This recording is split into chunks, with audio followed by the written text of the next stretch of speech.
जिएंगे। खूब सारी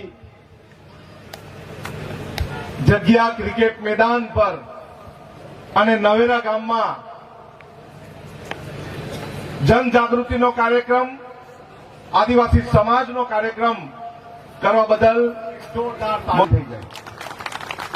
આ વિસ્તારમાં વલસાડ તાલુકામાં આવો કાર્યક્રમ કરવાનો એ આદિવાસી સમાજનો એ ખાવાના ખેલ નથી, પરંતુ આ કાર્યક્રમ અહીંના યુવાનોએ રમતા રમતા કરી દીધો. ખૂબ મોટી વાત છે. આદિવાસી સમાજ જ્યારે જ્યારે ભેગો થયો છે, આદિવાસી સમાજના યુવાનો જ્યારે જ્યારે ભેગા થયા છે, ત્યારે કેટલાક બિન આદિવાસી સમાજ, કેટલાક ઉજળિયાત વર્ગને પેટમાં દુખે છે, પરંતુ આદિવાસી સમાજ કદી હાર્યો નથી, હારવાનો નથી અને લડી લડીને જીતવાનો છે.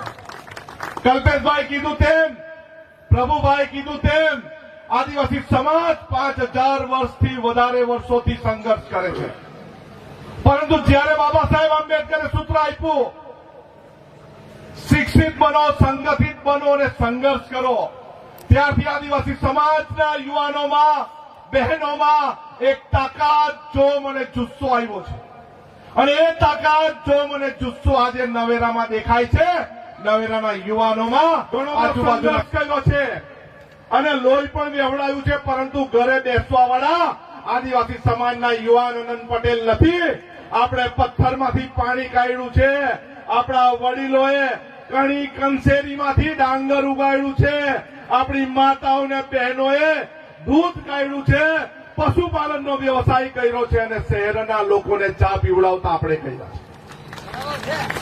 આપણી શાકભાજી ખાઈને, આપણું ડાંગર ખાઈને, આપણી મકાઈ ખાઈને, આપણું ઘઉં ખાઈને અને આપણા પશુપાલકોના દ્વારા આવેલું દૂધ લઈને આજે એ સમાજ સદ્ધર થયો છે.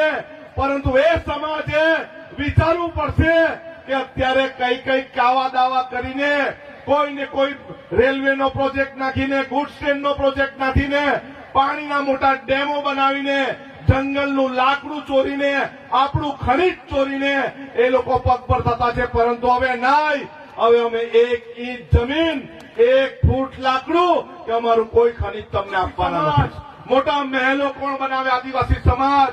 વિધાનસભાના મકાનો કોણ બનાવે? આદિવાસી સમાજ. ગટર કચરો કોણ સાફ કરે? આદિવાસી સમાજ. પરંતુ હવે અમારો સમાજ ભણી ગણીને શિક્ષિત થયો છે.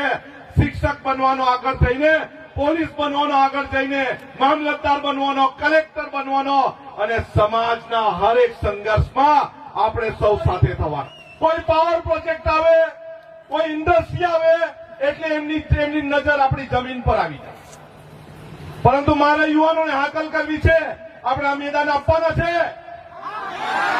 આપણે મેદાન આપવાના છે. આવી રીતે નહીં ચાલે. હાથ ઊંચો કરીને કેવો, આપણે મેદાન આપવાના છે. આપણે આપણા વિસ્તારની, આપણા ગામની, આપણા પ્રદેશની એક પણ ઇંચ જમીન અમે કોઈ બાપને, કોઈ સરકારને કે મોદીને કે કોઈને આપવાના નથી. આપણે અત્યારે શિક્ષણના ભૂખ્યા છીએ. આપણી પાસે શિક્ષણ મેળવવા માટે વર્ગશાળાઓ નથી. આ ચોર, લુચ્ચી, ગુંગી, બેરી સરકાર આપણા શિક્ષણ પર, આપણી શાળાઓ પર નજર રાખીને આપણી વર્ગશાળાઓ બંધ કરે છે. પરંતુ અમે એક પણ વર્ગશાળા બંધ કરવા દેવાના નથી. અત્યારનો જ દાખલો છે, મહીસાગરમાં એક આદિવાસી સમાજના પિતાએ એની બાળકી માટે દાખલા લેવા માટે 25 ધક્કા માર્યા, પરંતુ એને દાખલો અનુસૂચિત જનજાતિનો નહીં મળ્યો અને એને છેવટે હિંમત હારીને ફાંસીએ ચડવું પડ્યું. મારે દરેક વડીલોને, માતા પિતાને, વાલીને વિનંતી છે કે આવી રીતે આત્મહત્યા કરવાની જરૂર નથી. તમારા દીકરા અમે બેઠા છે, કોઈ જો દાખલો નહીં આપે તો અમને કહેજો, અમે એના મોઢામાંથી દાખલો કાઢીને તમને પૂજા છે, અમારો અલગ પહેરવેશ છે, અમારી અલગ બોલી છે, અમારી અલગ વાનગી છે, અમારી પૂજા વિધિ અલગ અલગ છે, અમારી સંસ્કૃતિ છે. એવી કોઈની પાસે સંસ્કૃતિ નથી. કોઈની પાસે સંસ્કૃતિ છે, કોઈ બહારથી આવેલા લોકો પાસે એની પોતાની બોલી છે નથી. આજે ધોળિયા સમાજ, કુકડા સમાજ, વારલી સમાજ, હળપતિ સમાજ ભીલ સમાજ, વસાવા સમાજ, ગામિત સમાજ, ચૌધરી સમાજ એ બધાની પોતપોતાની બોલી છે.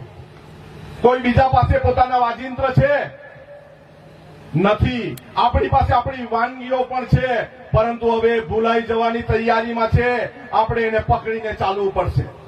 આ નફટ અને નાલાયક સરકાર આપણને રોજીરોટી નથી આપતી, ત્યારે આપણે પગભર બનીને વ્યવસાય કરવાની ખૂબ જરૂર છે. આ વિસ્તારમાં કેટલીક કંપનીઓનો ડોળો છે. પારડી વિસ્તાર હોય, વલસાડ વિસ્તાર હોય, ઉમરગામ વિસ્તાર હોય કે કઈ રીતે આદિવાસી સમાજની જમીન હડપીને અમે તો અમારી કંપની રાખી દઈએ. પરંતુ હવે આપણો સમાજ એક થાય છે. જ્ઞાતિના વાડામાં વેચાઈ જવાની જરૂર નથી. આપણે કોણ આપણને ખબર હોવું જોઈએ અને એનું આપણને અભિમાન હોવું જોઈએ. આપણે કોણ?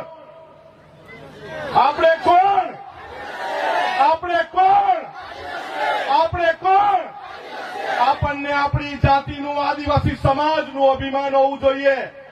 બિરસા મુંડાજી માત્ર ને માત્ર 24 વર્ષની ઉંમરમાં એમનું શહીદી વોરી હતી. આપણે તો સૌ ત્યારે બિરસા મુંડાજી જંગલમાં રહેતા હતા. આપણે તો અત્યારે તાલુકાના પ્લેસમાં રહીએ છીએ.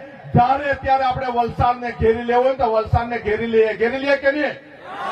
આ વિસ્તાર અનુસૂચિત વિસ્તાર છે અને એમાં આપણે ગર્વભેર રહેવું જોઈએ. અને કેટલાક નાલાયકો આવે ને તો અમને યાદ કરજો, અમે તમારી સાથે રહેશું અને સંઘર્ષ કરશું. પાર તાપી નર્મદામાં ઘૂંટણીએ પાડ્યા છે. આદિવાસી સમાજના 2 યુવાનોને પોલીસ સ્ટેશન ચીખલીમાં ફાંસીએ ચડાવ્યા હતા. અમે 6 પોલીસવાળાને જેલમાં મુકાવ્યા છે. ગુડ સ્ટેન્ડ પ્રોજેક્ટ માટે ફલતરામાં મીટિંગ કરી ત્યારે કેટલાક ગુડ સ્ટેન્ડનો પ્રોજેક્ટ આવવાનો નથી. અત્યારે એની ગણતરી ચાલુ થઈ ગઈ છે, પરંતુ અમે અમારે અહીંયા ગુડ સ્ટેન્ડ રોકી દેશું. અહીંયા સુધી આવવાનું તમારે લડવાની જરૂર નથી પડવાની. આવા અવનવા પ્રોજેક્ટો જ્યારે પણ આવે છે ત્યારે આપણને પૈસાની લાલચ આપવાની વાત કરે છે, આપણને તોડવાની વાત કરે છે. અને આપણો સમાજ એટલો ભોળો અને એટલો ભોળો છે કે આપણને જયારે કોઈ ઊંધે રસ્તે ગેરમાર્ગે દોરે તો એના રસ્તે દોરાઈ જાય છે.